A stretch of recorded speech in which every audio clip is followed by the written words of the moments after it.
Well, it's Dr. Mukwasi. This is my small office. This is where everything is cooked. This is where I do everything. As you can see on the wall here, this is my large picture with the inscriptions describing my name here, Clement Mukwasi, then attorney at law, meaning that I'm actually a lawyer. I'm testifying to the fact that I am a lawyer who is registered in Zimbabwe through the High Court to practice law in the country. And close to my own portrait, there's the portrait of the head of state and government, His Excellency President E.G. Mnangagwa. But as you can see, the picture of the president is pitched a bit higher than the picture of the doctor, because the head of state is always supposed to be displayed prominently, and it has to be displayed ahead of any other private citizen's portrait. And then just below the portraits, you see a picture of a certificate here. This is my certificate of completion of the degree of law. I did my degree of law with UNISA, and this is proof there too that I completed the degree. You can see the notary stamp there to show that the certificate is authentic. And on the side of that law degree, there's also a degree which is a Bachelor of Arts degree in English and Communication Studies. This is also a degree that I completed successfully, and this certificate testifies to that fact. This is the first degree that I did when I was a bit younger, and then I did the Bachelor of Law. So what it means is that I've got 2 bachelor's degrees. Then after having completed the 2 bachelor's degrees, on this side of the table you then see the master's degree. This is a Master of Social Science in Development Studies. It's also evidence that I completed this program successfully, certificated and graduated. So this is the certificate that shows my master's degree. And on the corner there, this is the latest certificate, or the latest award that I got for a doctorate degree in leadership, awarded by Giazo University. And this is what qualifies me to respond to the title of doctor. So yes, there we are. In this office that I operate in, I also do, in addition to doing legal things, I also do public relations.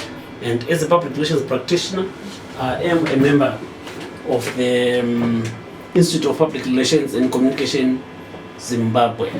I became a member in 2021, as you can see.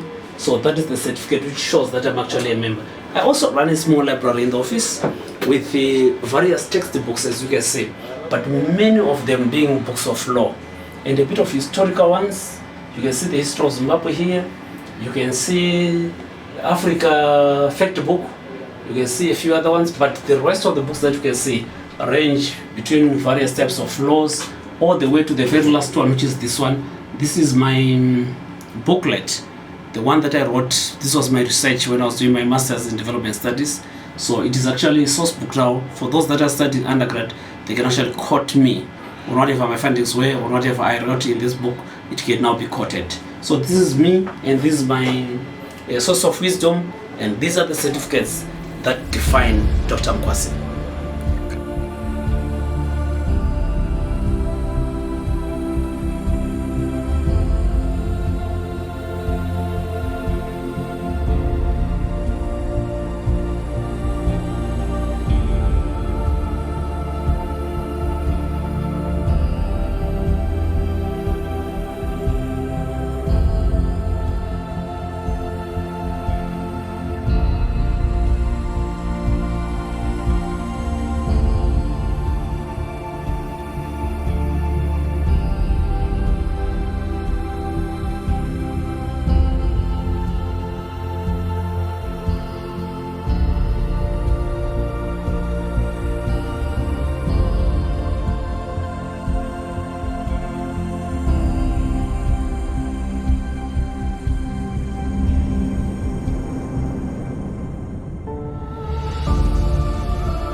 you are watching Big Force Televivi, and today I have our very special and honored guest, Dr. Mukwasi. How are you, sir?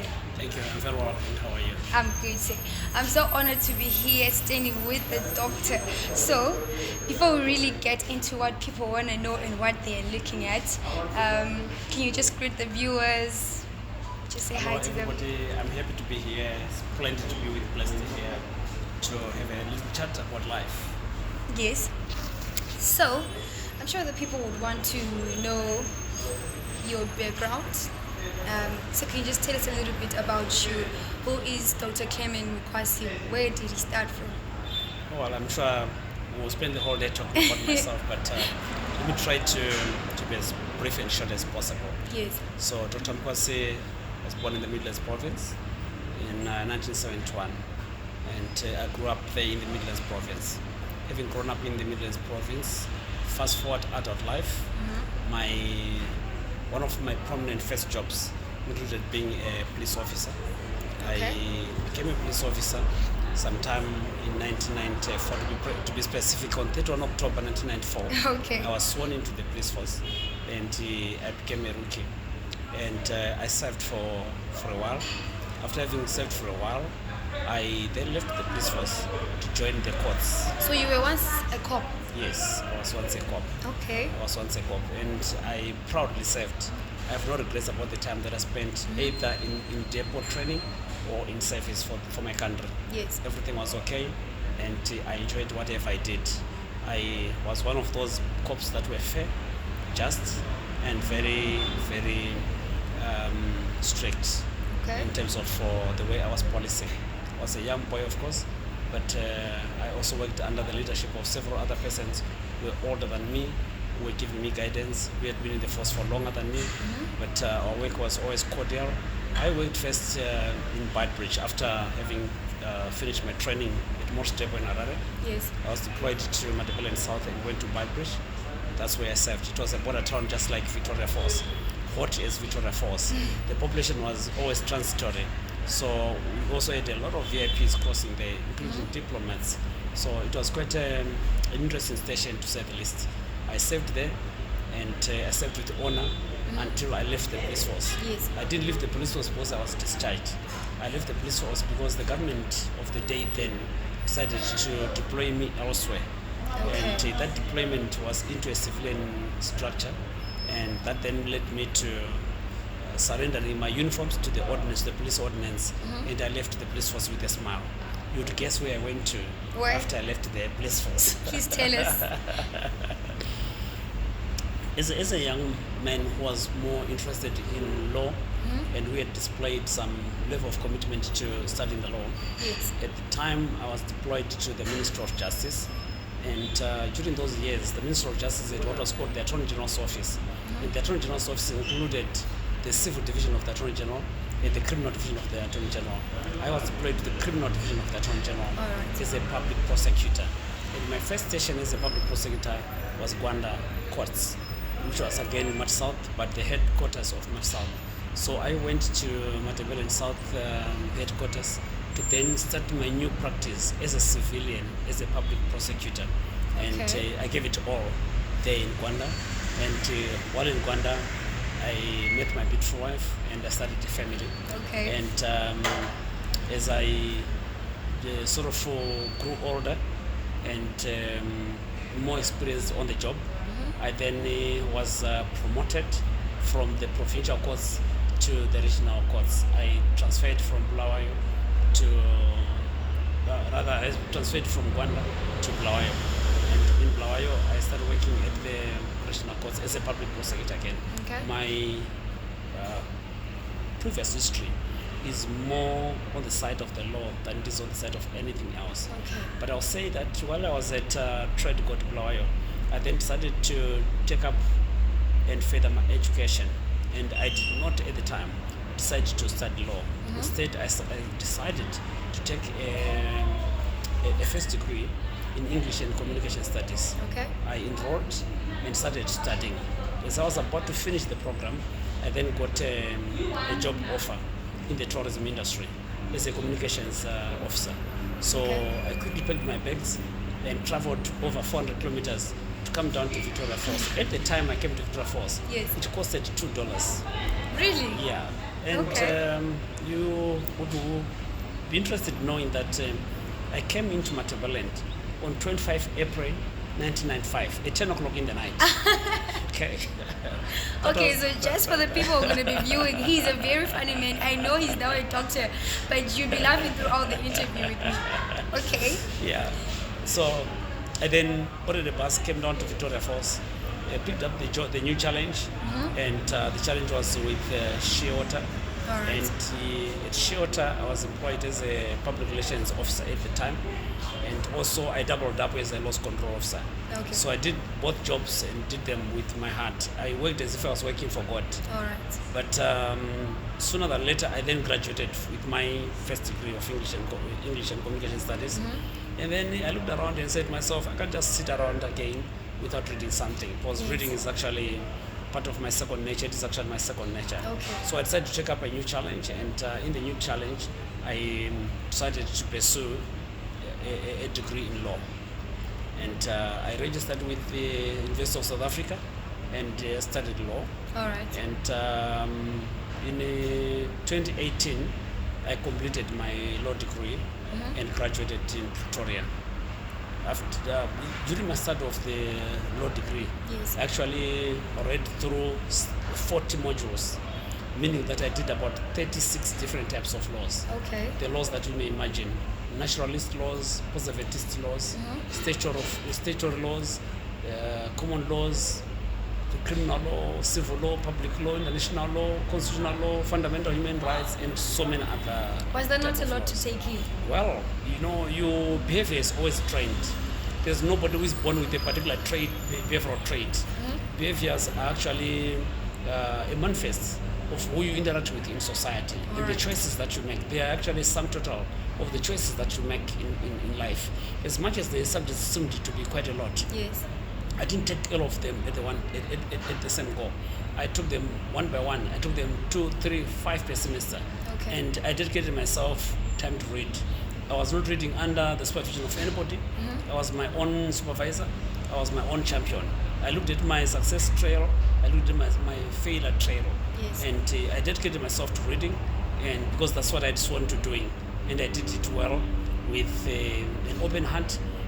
Quite a lot of times things were very challenging, because you'd have work to balance up with, you'd have family to also balance up with, but you also would have you'd need discipline to then find time for your books. Okay. And I would do that. Remember, there's also social life, Yes. where you are supposed to be on WhatsApp, on Facebook, on Twitter, on Instagram, or any other social media. Yes. But you have to discipline yourself.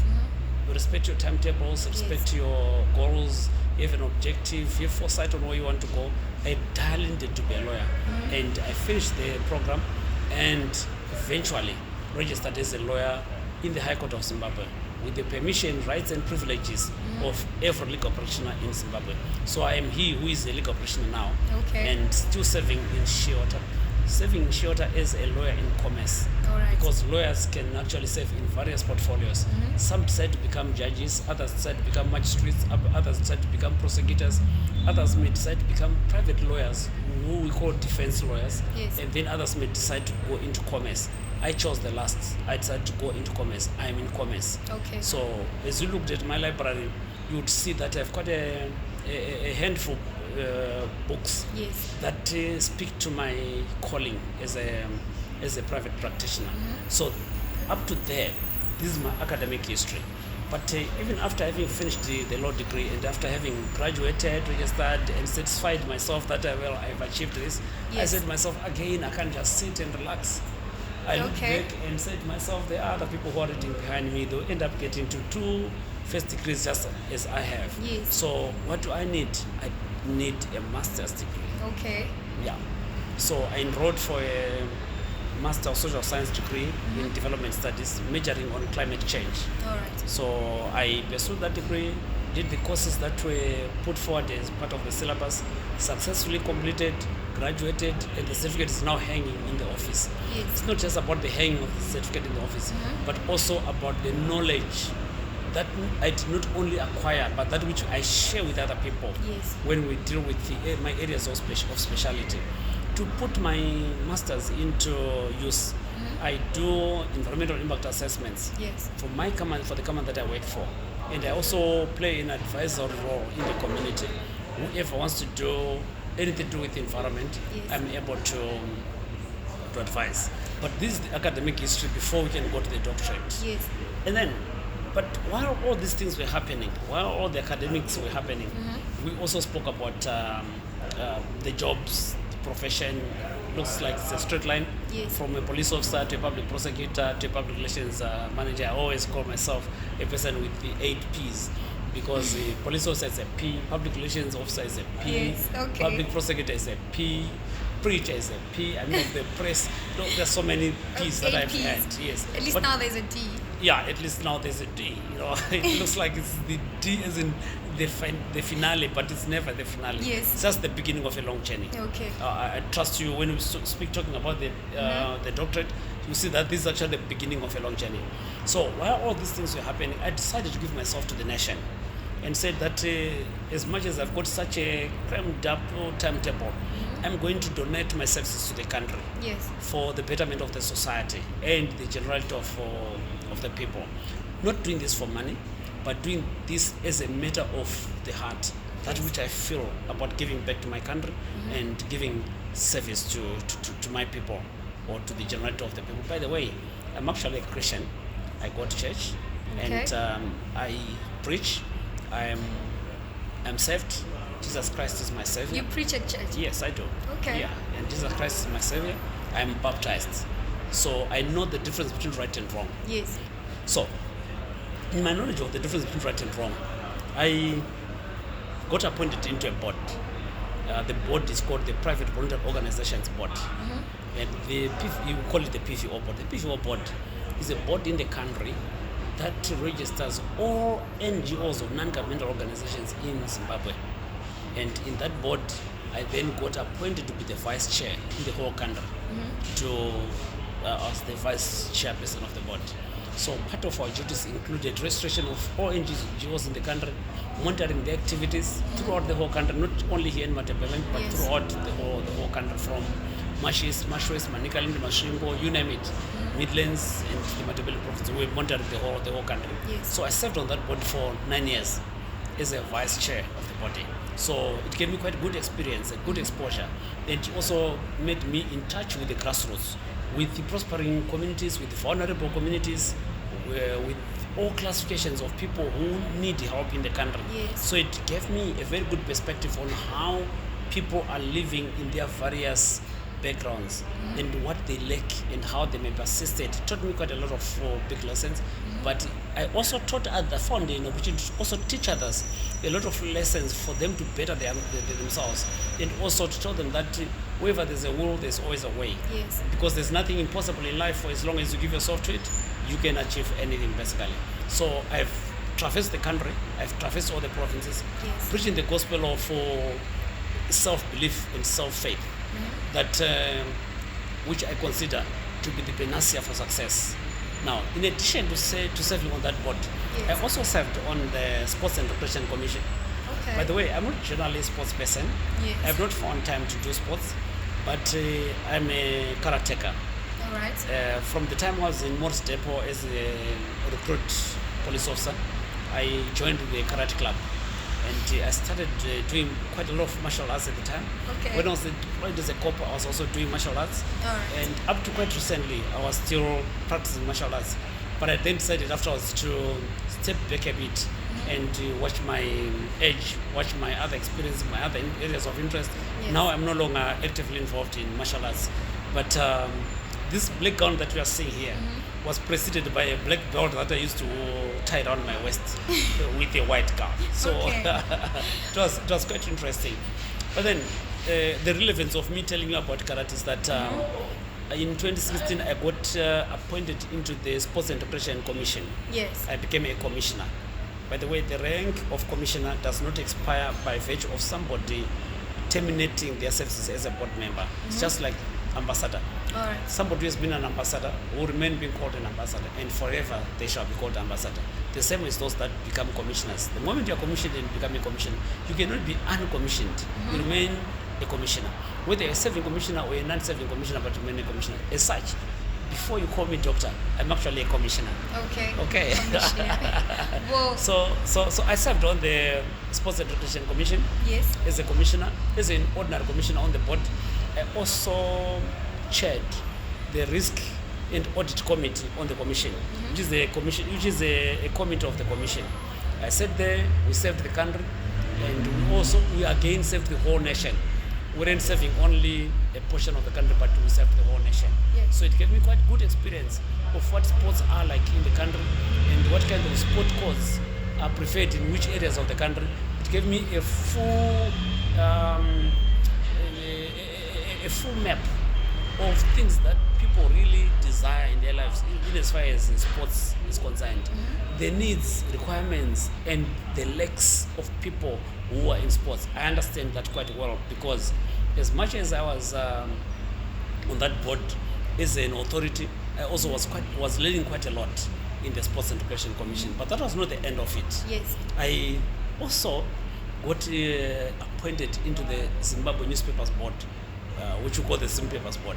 All right. Zim Papers Company is a company that governs all state media, print and radio, as well as television. All right. The company includes Herald, Chronicle, Kwayedza, Mtunywa, Manika Post, and so many others. Yes. It also has various radio stations, which are, I think, in excess of 11. We are presiding over those. There's also one TV station called, if I remember the name, I'll tell you. Okay. But there's also a TV station that we're running. So I sat on that board, and towards the end of the board, I was also running a board committee. I was the chairperson of the Business Development Committee, and we served. And the most challenging time during my tenure on that board was the election period.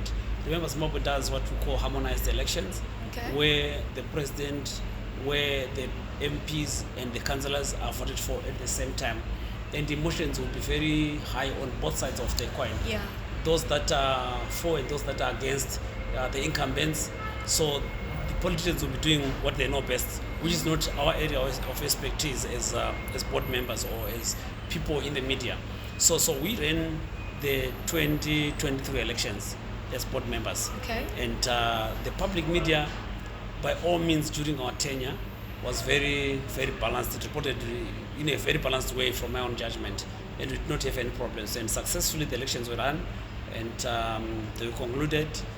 Politicians won, other politicians lost. A government was formed, and I'm quite happy with the role that I played Okay. as a board member on the Sim Papers board. So these are some of the boards that I sat on. But these three boards that I've told you so far show you a trait of leadership in me. Yes. That from the SRC board, the Sports and Recreation Commission board, I was leading a committee. To the Zim Papers board, I was heading a committee.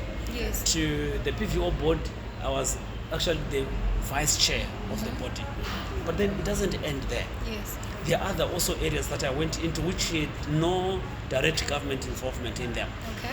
In the tourism industry, we realized that we did not have a National Employment Council. The industry used to negotiate with probably about 5-6 different collective bargaining institutions for them to come to salary levels with their employees. This is what it means. You would want to negotiate salaries for waiters, you'd go to the catering negotiation forum.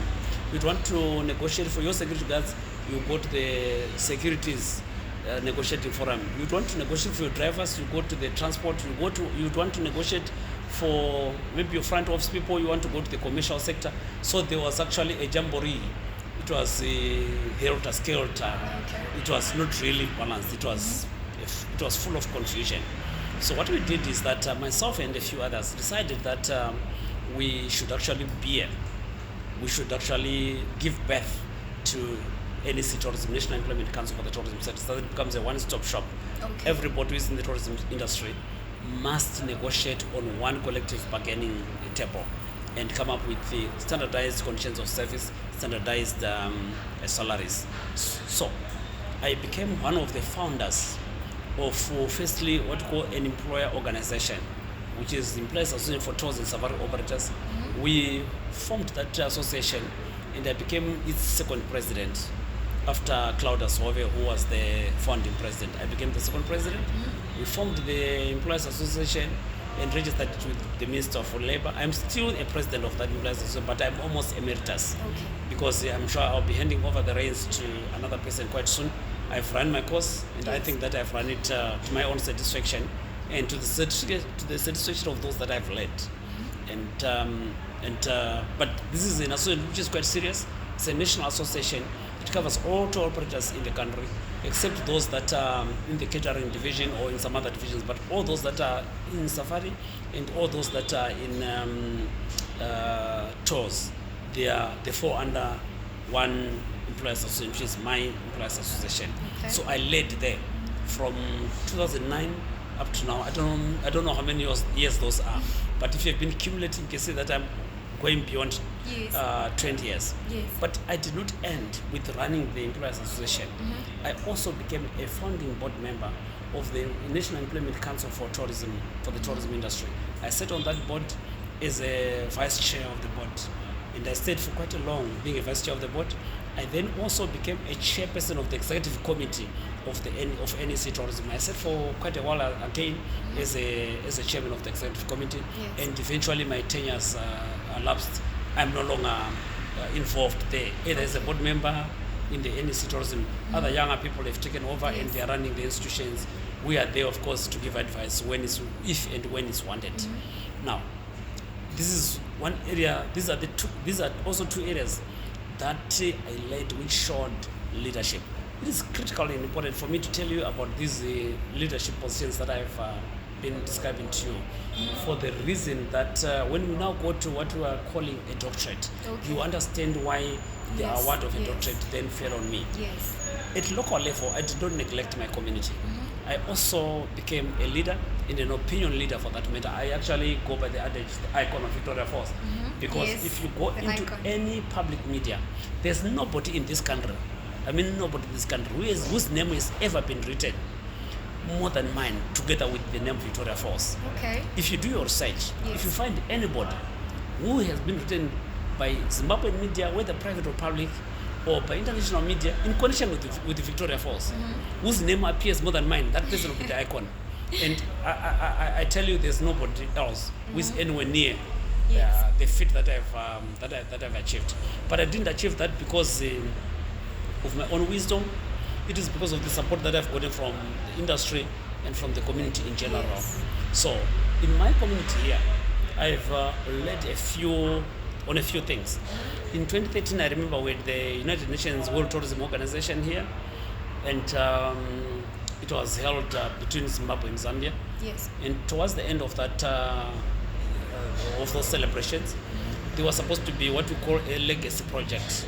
A project that would then continuously speak to the conference having been held in Victoria Falls. And I became part of a committee that was selected to lead the legacy projects. So the UNWTO wanted to put just a bit of some money to then put into that legacy project. And we identified that in Victoria Falls we did not have a public swimming pool. All the swimming pools that are in Victoria Falls are privately owned. They're either owned by hotels, by lodges, or by different households. So we said we must have an open public swimming pool. We identified the council swimming pool, which is in the industrial area, which needed serious rehabilitation and reconstruction, including not only the part where people swim, but including the changing rooms and all other things. So a trust was registered, which I became party to. And through that trust, we championed the construction of that swimming pool. It was constructed. It is functional in terms of the infrastructure development. It is still there now. That is the legacy project of the UNWTO. So that's one way I've led my own community here. But Yes, you. Well, thank you very much for that background.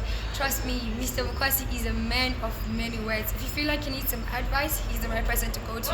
And you've noticed that he's a man of many merits and he has the leadership running in his blood. And he mentioned a very important part when he was talking about the background. When you said you were saying all this so that people notice how you got to the doctorate part. Because definitely people need to know how did you really get to that award, because you can't say you just were a lawyer then you just became a doctor. It's probably something had to be happening, and that was really an amazing end. I don't think the background ended. So anyone who wants to know more about how he got where he is now, please look for for Dr. Mukwasi, I mean. So as we've heard much about the background, we now want to know the present, what is happening now, what you are wearing. We understand that you are now the doctor, but someone might not understand what doctor. Eye doctor? Or which doctor? Which doctor? So people want to understand that part and how, what doctor are you? So can you tell the people about you being Dr. Mukwasi? Yeah, so my doctorate Yes. is not a learned doctorate. It is not a result of research. Okay. It is an award. Okay. An award which is a recognition for the works that I've done, the works that I've repeated on this program. My stretch of more than 30 years of leadership are what was recognized. And when you are recognized as such, you may actually be awarded a doctorate. Okay. So this is what it means. There is a university that was established in the United States of America called Giazo College, Giazo Bible College University. Yes. It is registered in the United States of America and also registered in Zambia.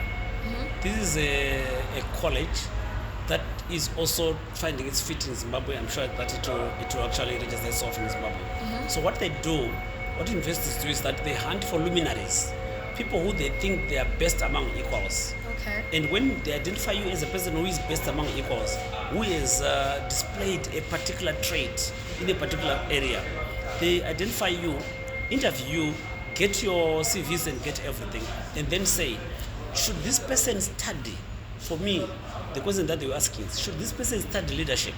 Or is actually an encyclopedia of leadership? Yes. He has actually become the icon of leadership. Yes. So I was identified as such, and after such identification, they then call you and award you with a doctorate. Okay. It is called it is called an honorary degree, doctorate degree in leadership, meaning that it is what you call an honoris causa. It's an award. It's a recognition for good work. Okay. So this recognition. So this what it means is this: with this recognition, you don't Yes. have to write any examinations. Uh-huh. Once you are recognized, they actually say you can't write any examinations. You are past. You are far above anyone who can write. You can't be a student. So some write examinations for this. Sorry. Do some write examinations for this? I'll tell you, please. If you do your masters, Yes. you have to enroll to do a doctorate in leadership. Yes. And And you didn't enroll. I didn't have to enroll Okay. because I've done everything called leadership. So that was the purpose of me giving you all that background, to say this is the whole background that is then considered. After the consideration of that background, Yes. you are then awarded. This is why you find even on WhatsApp or anywhere where I've communicated, I've said I've been awarded or I've been conferred. Yes. I'm not saying I've completed. I'm saying Yes. I've been conferred or I've been awarded with a doctorate degree in leadership. Interesting. So this is a celebration of my own leadership styles, on my leadership acumenship. I'm on my, celebrating with you. So what it means is that once you are awarded that kind of doctorate, you have all the rights and privileges of a person who holds that kind of a degree. That kind of a degree called a doctorate. Yes. So there's a difference between a doctorate and a PhD. Yes. I know people have asked questions on whether or not there is similarity or differences. But let me say this in clearer terms, that every PhD is a doctorate. It's a philosophy. It's a philosophy. It's a doctorate philosophy in a particular field. Yes. So a philosophy is when you study something, come up with some wisdoms about that area that you have studied, and come up with some writings, you become a friend of wisdom. Yes. Because you have studied some philosophy.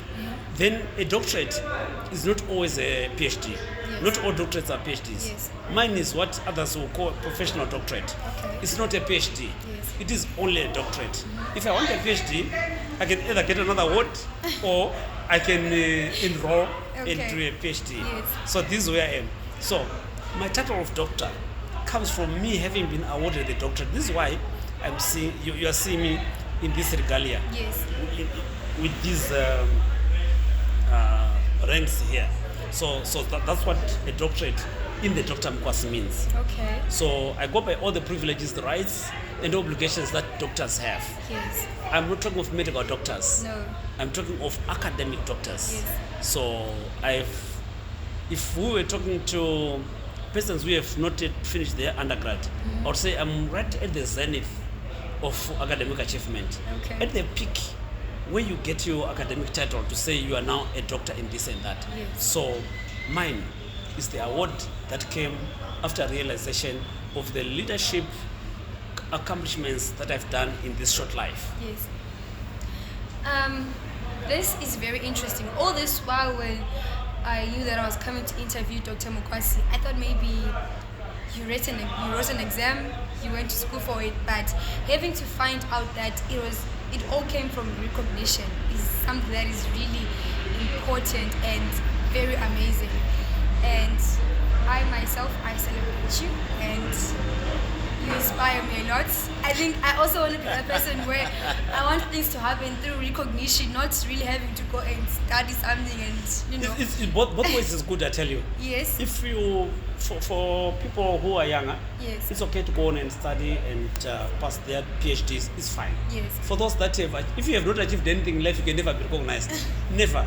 Yes. Never. So- you need to have gone beyond what other people have achieved. Okay. Remember, when I say I'm 52 years old, it doesn't mean that I started doing important things from the age of 0.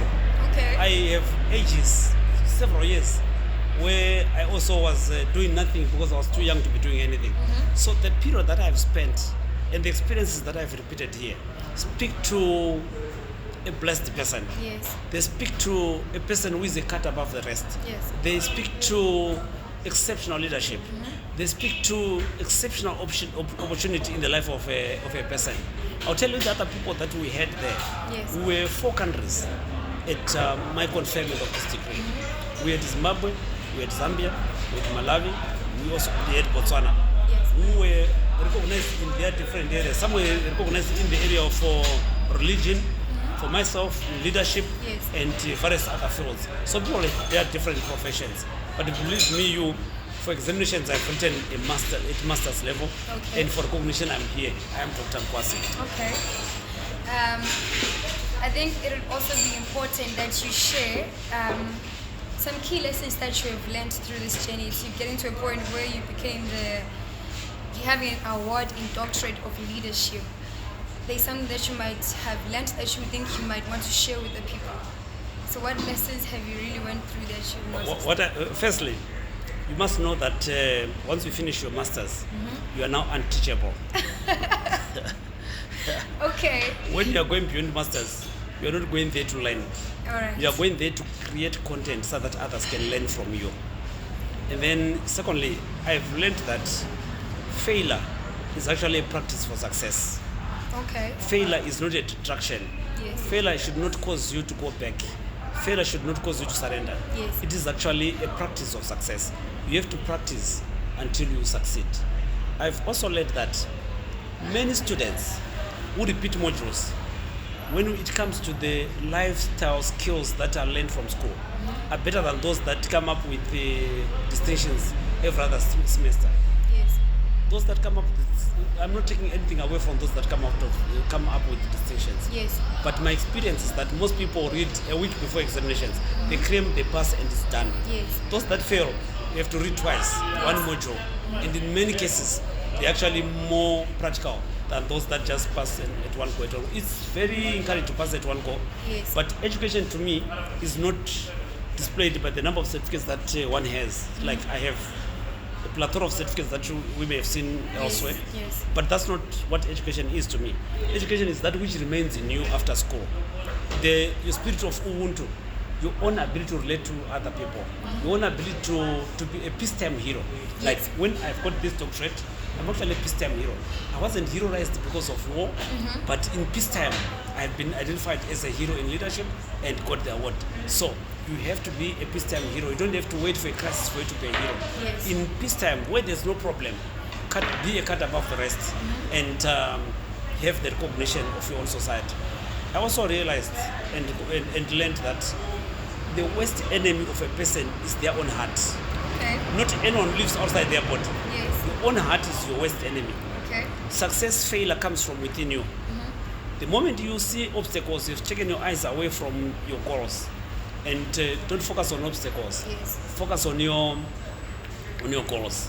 And my last but not least question is, now that you have obtained the award in Doctorate of Leadership, is that the end of the journey, or there's still more things that you think you're going to pursue, that you want to pursue, or more content that you're going to create for the people? I'll tell you one thing. Having an awarded doctorate or having ended doctorate is the beginning of a journey. Yes. Education is like saving money. The moment you're a millionaire, want to be a double millionaire, and you're now competing with those that are in your grade. So where I am now is the beginning of a real long journey. Okay. I have to immortalize myself. By immortalization, I mean to say I must create a name that does not die with the physicality of me. Yes. So the only way I can do it is by ensuring that I've got books on the shelf. The only way I can do it is by ensuring that I do proper research in published papers. Yes. The best way I can do it is to be an example to everyone else who looks at me. Study, pass, put the certificate that side, go out there and teach others on how they can also prosper in their own lives. Help others that are in trouble to make sure that they also grow up to either where you are or even beyond you. That's the only way we can actually take care of the future. Yes. So for me, this is the beginning of a journey. This is a challenge. Yes. It's not the end. It's the beginning. It's the element, and this is the foundation of my academic growth. Okay. Yeah. So I'm going into adulthood of education now. Okay. Yeah. So it's nowhere near a full stop. And what word of encouragement do you have to say to young people of my age, the ones who are at varsity, or probably we can have like a person of your age who has done a degree and is just sitting on their degree, not planning to get a master's or a PhD or a doctorate. So what word of encouragement can you say to them, and someone like me who wants to be a leader in the future? Well, my country is a Christian country. We know of a king called Solomon. Yes. Who asked it for wisdom from God. Yes. I asked it for wisdom from God. And what we are seeing here are the elements that show that God answered the question of wisdom. Yes. The moment you get wisdom, everything else falls in place. The encouragement is this. Wisdom can be acquired through reading, through positive interaction with others. Never leave school. Never look down upon those that have gone to school. Never tell yourself that school is hard. No matter how hard it is, you are not examined on what you are not taught. Yes. You are taught first. But then you also have to try all means to be practical about what you learn. Whatever you learn, try to put it into practicality. If you did your first degree, you can't tell me that you're an orphan at the age of 40, like I am. No, you can't. Yes. You have to fend for yourself. Even for nothing, just go to school. You don't have to go to school because you want to look for a job. Okay. You have to go to school for yourself, for your own opening. There are Yes. things that I see now, which other people cannot see because they've not managed to advance themselves. We all grew up in poverty. We are all African. We all would go to school on foot. We all would spend empty stomach nights. We all had our different challenges. But what is needed is resilience and resilience and resilience. People of your age, you have one body. If you waste it, you will not have a second one. Yes. Your soul may be pure, but if you overuse your body on things that are not beneficial, I'm telling you, success will be very difficult to find. The best person in you is your spirit. Let that spirit take care of the body. Yes. Abstain from drug abuse, abstain from sexual immorality, abstain from disrespect and general moral behavior. Yes. Just even in times of trouble, in times of trouble, remain the person you want to be, the right person. Yes. No matter how much challenges you have, don't hide it away from others. Yes. If you think you can get advice or help elsewhere, you can actually approach those people and get advice. But also know this: fools also grow old. So know where to get advice from. Okay. Yes. Because it's Alright. not like, because I've got this black gown here, I am therefore wise. It's not Yes. like because I've got grey hair, I'm therefore wise. Yes. Fools also grow old. So no way to get your advice from. Avoid getting advice from those people that will give you atrocious advice. Okay, evaluate every word that you're given, every advice you're given by a person. See whether or not it makes sense.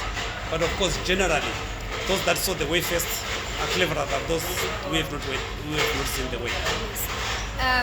One thing that just clicked in my mind is that this doctorate, is it a lifetime thingy or it is a thing, a way to end? I like it. I like it. Did you pass Form 4? Yes. Are you going to write it ever again? No, I won't. Why? Because I passed. Can it expire after some years? No. It doesn't. No. Same as any academic qualification that a person has, including that which I have. Okay. It's a lifetime thing. Alright. Yes, you have heard about Dr. Kenneth Kaunda. It's the same like myself. You've heard about so many other doctors, Yes. Dr. Joshua Nkomo, and so many other people. We are now in the same paradigm. We are the old people. We have been recognized for our good leadership skills, and we are bestowed with the award of good leadership. And here we are. It's for life. In any event, old as we are, we always say that we are now in the second half of our lives. We are Okay. past the first half. All right. So no one can take it away. You are there, you are now Dr. Mukwasi. Yes. And it is Dr. Mukwasi who is speaking, and I shall remain as such. Well, that was Dr. Mukwasi, everyone, and as you heard from his background, where he came from, and to the person that he is today, a very inspiring person, not only to Victoria Falls, to his family, but also to the whole nation of Zimbabwe, going to Zambia, Botswana, all over. And we as Victoria Falls, we want to say we celebrate you. And something that he mentioned, that when he got this award, it was not by sitting and writing an exam, but an award of recognition, which is something so important, because sometimes I feel like people stop doing things because I don't have money to do this, I don't have money to do that, but you can actually do something without money and actually get recognized. So, and this is just a beginning of another journey. So I hope someone will find this encouraging to them. If you want to pursue something, go for it. And thank you very much, Dr. Mukwasi. We can't wait to see what you have for Victoria Falls specifically, and the whole nation of Zimbabwe. The day is just beginning. Yes. This is not dusk, this is dawn. So it's a new sun coming up, Yes. and the day shall be long. Well, thank you very much, and Thank you. congratulations. Thanks so Bye. much. You're welcome.